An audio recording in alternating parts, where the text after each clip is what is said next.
इस दुनिया में सास से इतना डरने की क्या जरूरत है। आखिरकार वे भी तो कभी बहू थी और बहू को भी देर सवेर सास तो बनना ही है। लेकिन ससुराल में अपना वर्चस्व कायम करना है तो सास को पटाना जरूरी है। इसके लिए घर की इस लाइफलाइन को सही ढंग से पकड़ना है, उसके हर उतार चढ़ाव पर नजर रखनी है और उस पर कितना दबाव डालना है इसका भी सही अनुमान लगाना है। पेश है सास को पटाने के लिए आजमाए हुए कुछ नुस्खे जो एक बहू की जिंदगी को खुशियों से भर देंगे। नुस्खा नंबर 1, आप सही कहती हैं सासू मॉम। इस अद्वितीय मंत्र का जाप आप दिन में 10-15 बार करो। वे अगर दिन को रात कहें तो रात कहो, पर ध्यान रखो कि सास भी कभी बहू थी। नुस्खा नंबर 2, चाणक्य नीति। सास का मूड देखकर बात करो। अगर उनका मूड अच्छा है तो माने जाने की संभावना से अपने मन की बात कही जा सकती है। अगर वे मना कर दें तो तुरंत पलट जाओ, हाँ मम्मी जी मैं भी यही सोच रही थी। नुस्खा नंबर 3, भोली सूरत चालाक मूरत। सबसे पहले इसमें आपको करना ये है कि अपने आप को ऐसा दिखाना है कि जैसे आपको कुछ आता ही नहीं है, सही गलत की समझ ही नहीं है, एकदम भोंदू हैं आप। ऐसे लोगों को सिखाने में सिखाने वालों को बड़ा मजा आता है। ये तो सीखने वाला ही जानता है कि उसने कितने घाट का पानी पिया है। सास अगर घर की प्रधानमंत्री है तो रहने दो, आप बस प्रेसिडेंट वाली कुर्सी पर नजर रखो। इस बात को एक उदाहरण से समझे।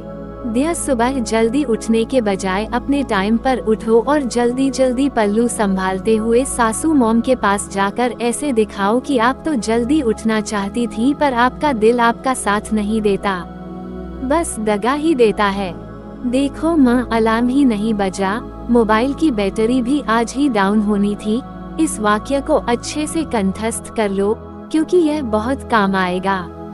सास को भला आजकल का स्मार्टफोन चलाना कहाँ आता है। एक हफ्ता ऐसे ही बहाने बना लो और जरूरत पड़े तो नेट पर बहाने सर्च कर लो। एक हफ्ते बाद देखना सास टोकना बंद कर देंगी, फिर बहू का मोबाइल चार्जिंग के लिए लगाना शुरू कर देंगी। नुस्खा नंबर 4, बारीक निरीक्षण। इसमें आपको देखना है कि किस कैटेगरी की सास आपको मिली है, धार्मिक या मॉडर्न। धार्मिक है तो थोड़ी मुस्तैदी दिखाकर 2-4 भजन याद कर लो। गूगल है न आपकी मदद के लिए। आपको कोई संगीत अवार्ड थोड़े ही जीतना है, आपको तो बस अपनी सास के दिल में जगह बनानी है। फिर क्या, उनकी कीर्तन मंडली में थोड़ी नानुका करके अपनी आवाज का जादू बिखेरो। फिर देखो लोग कैसे आपकी वाहवाही करते हैं। बहू के ऐसा करने पर सास का सीना तो गर्व से फूल जाता है। वे वारी वारी जाती हैं अपनी बहू पर आपको इसे अपने ऊपर हावी नहीं होने देना है। हाथ जोड़कर कहाँ मैं कहाँ सासू माँ वाली चाणक्य नीति अपनाए रखनी है। नुस्खा नंबर 5, तारीफ पर तारीफ। बस यही एक अच्छी बहू की निशानी है। उसे सास की दबी इच्छाओं को नए सिरे से उभारना है। वे जो भी बनाएं जैसा भी बनाएं, उनकी पाक कला पर उंगली उठाने की कोशिश नहीं करनी है, वरना बतौर इनाम आपको ही रसोई में पिसना पड़ेगा। नुस्खा नंबर 6, अपनी तारीफ को कभी सीरियसली न लें। आपके बनाए खाने की चाहे कितनी भी तारीफ हो उसे नजरअंदाज ही करें, वरना घर को एक परमानेंट कुक मिल जाएगा और घर के सभी सदस्य उसकी तारीफ करके उस शेफ बहू को रसोई में अपनी फरमाइशों में ही उले रखेंगे। आपको जब तक मम्मी जी आपके खाने का जवाब नहीं, काश मैं ऐसा खाना बना पाती, सिर्फ कहना है करना नहीं है, आप तो मेरी मम्मी से भी ज्यादा अच्छा खाना बनाती हैं, आपके ये कहने पर तो आपकी सास फूल कर कुप्पा हो जाएंगी और आपको रसोई से छुट्टी मिल जाएगी। ऐसा होने पर अक्सर होता यही है कि सास का बस चले तो बहू को खिला कर ही मार डाले। नुस्खा नंबर 7, स्मार्ट बने। इसमें आपको अपने ज्ञान को कदम कदम पर इस्तेमाल करना है। सारे ब्यूटी ट्रीटमेंट सास पर आजमाने हैं। कहीं जाने से पहले उनका फेशियल कर दें, उन्हें अच्छे से तैयार कर दें, सुंदर सा जूड़ा बना दें। इन सब कामों में तो हर बहू परफेक्ट होती ही है।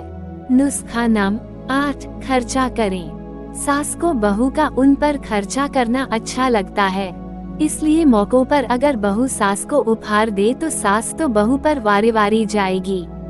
नुस्खा नंबर 9, वाचाल बनो। वक्त देखकर सही बात करने का हुनर विकसित करो। ऑफिस में काम करती हो तो आराम से दोस्तों के साथ तफरीह करके आओ और घर में घुसते ही ऐसे दिखाओ जैसे ऑफिस से घर पहुंचकर पता नहीं कितनी बड़ी जंग जीत ली या कोई किला फतह कर लिया। रोनी सूरत और भोली मूरत दर्शाते हुए, इससे पहले कि कोई आप पर चढ़े आप शुरू हो जाएं, हाय राम आज फिर देर हो गई। सॉरी मम्मी जी, ये ट्रैफिक भी न कोई साइड ही नहीं देता। अगर वो गाड़ी वाला थोड़ा रुक जाता तो क्या हो जाता उसका आदि आदि। नुस्खा नंबर 10, गुरु घंटाल बनो। यानी बातें ज्यादा काम कम। एक बात को बार बार दोहराओगे तो वह भी सही लगने लगेगी। कुछ भी पकाओ तो पहले ही बोलना शुरू कर दो, मुझे पता है कि आज खाना स्वादिष्ट नहीं बना है। मम्मी जी, सास तो बहुत टेस्टी खाना बनाती हैं। मैं जाने कब सीख पाऊंगी, शायद इस जन्म में तो नहीं। चेहरे पर ऐसे भाव लाओ कि सबकी दया दृष्टि आपकी झोली में ही गिरे। सास तो अपनी तारीफ सुनकर फूलकर कुप्पा हो जाएंगी और कहेंगी, बेटा मैं तुझे सिखाऊंगी, बस यह मौका हाथ से नहीं जाने देना है। खुशी खुशी उनकी विद्यार्थी बन जाओ। रसोई में जाकर बस थोड़ा हाथ हिला दो और तारीफ खूब बटोर लो। अगर पति खाने में कोई कमी निकाले तो साफ मुकर जाओ ये बोलकर कि मम्मी ने बनाया है। अब बेचारे पति अपनी माँ से थोड़े ही कुछ कहेंगे। आप में से कई लोग सोचेंगे कि क्या ये नुस्खे काम आएंगे। जी हाँ, 100% काम आएंगे। ये बात और है कि सब बहुओं की किस्मत इतनी अच्छी नहीं होती कि उन्हें गाइड करने वाला मिल जाए। अंत में गुरु मंत्र, विपक्षी पार्टी को कमजोर समझने की भूल नहीं करनी है।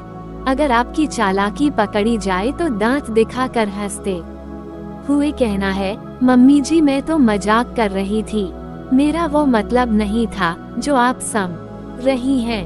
पर देखो आपने मेरी चोरी पकड़ ली, आप महान हैं, आपने तो सीआईडी वालों को भी पीछे छोड़ दिया आदि आदि। बस तारीफ पर तारीफ। डरने की क्या बात है सास से, ये नुस्खे जानकर कोई बहू नहीं डरती अपनी सास से। बस इतनी सी गुजारिश है बहुओं आपसे कि इन्हें अपनी सासों से छिपा कर रखना, वरना कुछ भी हो सकता है।